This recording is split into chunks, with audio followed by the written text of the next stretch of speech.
February 13th, Saturday, late afternoon here, mid-late afternoon. So as it happens, I drew the small devilfish too close to the edge.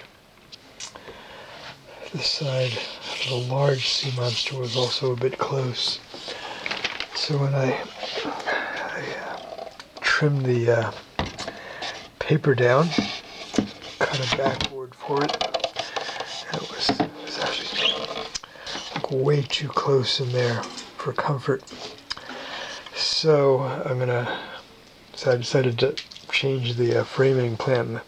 The coloration actually of both of these worked really well with this frame, but I'm going to use this frame to do a sightseeing dignity series drawing depicting one of the there was a librarian and a circ desk clerk who were murdered in a terrorist shooting attack at a library in, I think it was in Oklahoma. I have to look that up, a couple of years ago. I'm going to do a portrait of one of them with a sea monster, America's gun rights, like Al-Qaeda, like terrorism.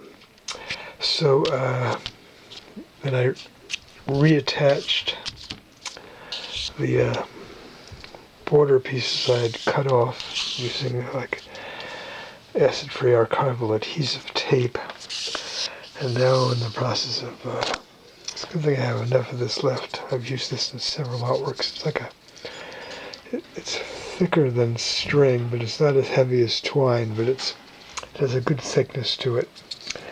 So I'm stitching.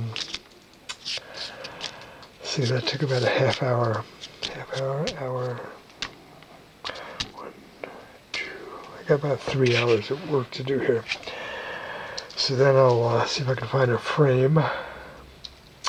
And if I can't find a good used frame, I'll have a metal section frame cut down. Anyway, to be continued, still in progress here. Zavis Kalandra of Czechoslovakia, 1902 to 1950 of blessed memory, executed by a repressive government in Eastern Europe.